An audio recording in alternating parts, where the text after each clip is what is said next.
Hello grapplers and welcome to a new video. You might be wondering, why the hell is he looking at a Broski video? Well, first of all, the video is fantastic and my boy Broski is looking dashing in that video. I do recommend, and I'm gonna leave the link down below, but I do recommend you guys to watch this video because it's very significant and very well explained. The basics of it is Zangief moves to later into the bracket if he doesn't encounter the really bad matchups, which are not that common. So those characters usually are lost, they drown in pools. So if you manage to go through winner's bracket, you will likely only gonna fight the really strong characters that, well, are bad matchups for Zangief, but are not as bad as Lily or Dalsim. That's more or less the general idea. And he is right. If you don't fight a Dalsim, Lily, JP maybe, the most annoying characters, or Ed, your possibilities of actually getting to a position with Zangief, top 8 at least, are very high. The community usually thinks Zangief is gonna get nerfed. The reasoning is because that happened in Street Fighter V. So I decided to go back and check the patches of Street Fighter V just to see if that was really the case. Let's start with the obvious. During the beginning of Street Fighter V, Zangief was awful, more or less the same as Street Fighter VI. Both characters felt incomplete. The first major patch for both games included only buffs. So you'll see that, well, there's one slight nerf, which is kind of interesting. Crouching Light Punch on hit went from +5 to +4, but that's the only one. Everything else is just buffs. Everything is a buff. The character became usable. During the next patch, Season 2.5, the middle patch, well, nothing that interesting except for the change for CA meter from Headbutt. But I think that's the only thing that is really significant, and the introduction of Thunderstorm. With those buffs, Zangief started seeing more relevance in tournaments. Most notably, you remember maybe that Ita-san got 4th place at EVO 2017. Best year of Zangief, he got 4th place at EVO. Snake won the tournament, the CEO 2017, beating Punk.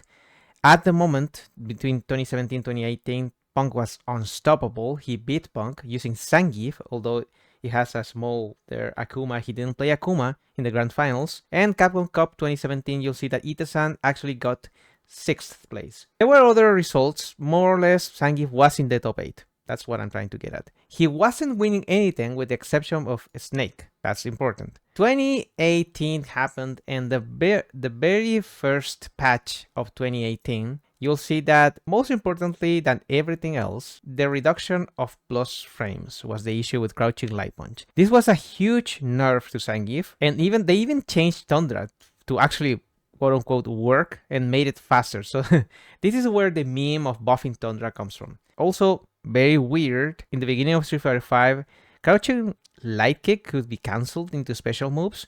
They reduced that in 2018.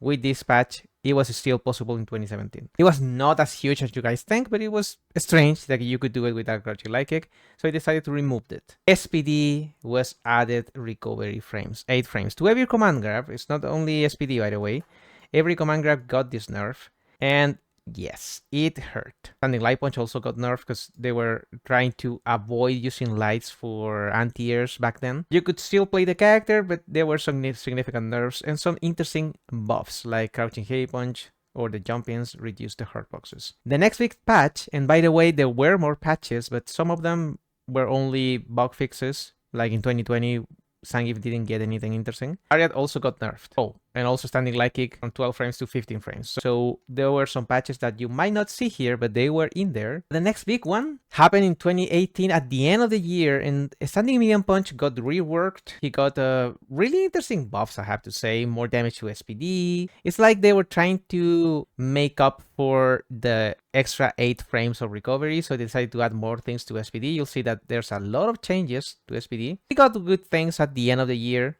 Standing MK, for example, they increased the startup, but they gave a +2 from 0, which was good. Same with Crouching Medium Kick, more or less how he is in Street Fighter 6. And they even changed Lariat again here. The nerf was a little bit exaggerated in my opinion, because people were thinking Lariat was unpunishable. Zangief in tournament started to disappear, and the biggest Zangief player at the time was Itabashi Zangief, and he got 2nd in Capcom Cup 2018 using Abigail. And you'll see that he really used Abigail. He also got 4th here at the TW Fighter Major 2018. Was it because of the nerfs? Let's continue. Then came Champion Edition, and here they added the B-Shift, which was a very significant nerf to every single grappler in the game. Still tried to buff grapplers in a way. They gave more vitality and stun to Zangief. Nothing that significant in my opinion. And even in the next patch, here, May 2021, they added a few extra things. They basically buffed Standing Heavy Punch. Very close again to what Street Fighter 6 Standing Heavy Punch is at the moment, but that was the big buff. Very good buff if I'm honest. But they started reducing the damage of Burst Dynamite Trigger 2. The double lariat now you could cancel into trigger. Also interesting. However, nothing lasts forever. And you'll see that in May of 2021, same year, 3 patches, same year, they removed the invincibility to EX SPD. And this hurt a lot of people because this game was very throw heavy. As Street Fighter 6 is, this was the best thing you could do against throws. Jump cancel SPD was not really a thing in Street Fighter 5, so losing this meant that he was completely weak to thick throws, pressure with throws, etc., which was bad. On top of obviously B-Shift. But they tried to do something at the end by increasing the crouching heavy punch. This is absolutely the last patch for the game. They buffed crouching heavy punch for some reason. It was never really that usable, but they made it like a combo tool in some as anti-airs. It was weird. Crouching heavy kick could combo from crouching heavy punch, and headbutt, the most significant one, could be cancelled from B trigger, could be cancelled into B trigger, and also did a forced crouch state, which was pretty good too. Could go into regular burst as Street Fighter 6 from crush counters. But this is the end of the character. First got buffed significantly. Only a slight nerf at the middle of Season 2. At the beginning of 2018, he got nerfed. That's for sure. However, they kinda tried to change that by adding more damage, changing, for example, the crouching medium kick, but losing a crouching light punch comboable into itself, losing the crouching light kick, adding SPD, recovery frames to SPD, and so on, was really significant for this character. However, another thing that we are kinda not talking about, how many characters were added into the game. Every single time Zangief got nerfed, more characters were added into the game. And those characters included Menat, Poison, Kyle, Alex, Oro, Dan, you know. So Zangief got nerfed, but also he started seeing more bad matchups. Almost every character I just mentioned at some point was viable. They either changed to be viable at the end, like Alex, or they were always viable, like a Guile. And that was a really bad matchup in Street Fighter 5 for Zangief. The V-Shift system was not working in favor of Zangief, even though he got objectively buffed. Since 2021, nothing was good enough, and this was basically the last nail in the coffin. So at the end of Street Fighter 5, you'll see this is Grandmaster, May 2023, the higher rank in Street Fighter 5 from Grandmaster to Warlord. You see that almost every single match is a bad matchup for Zangief. Nothing was relevant. He could beat some characters like Bison, sometimes Ryu can, but almost every single matchup was bad. It seems like grapplers, the archetype of grapplers, is very easy to change and break in a good way and a bad way. So some developers try to be overly protective of the rest of the characters compared to the grapplers. That's the first thing. And the second one is that I feel grapplers, the archetype of grappler, is not an archetype that can sustain a long period of time. Because Zangief was really good at 2017. But even if we maintain those changes without anything else, adding Poison, Manat, and other characters would hurt the character anyways. The more characters you add with crazy mechanics, crazy movement, of all the characters that could be affected from those new characters, the grapplers are the most significant ones, because usually they're slow.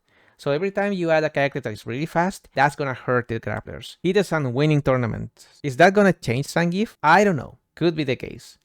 But it is worth noting that Zangief got hurt in several ways in Street Fighter 5, but mostly through characters, adding characters, and the general system. The system changes.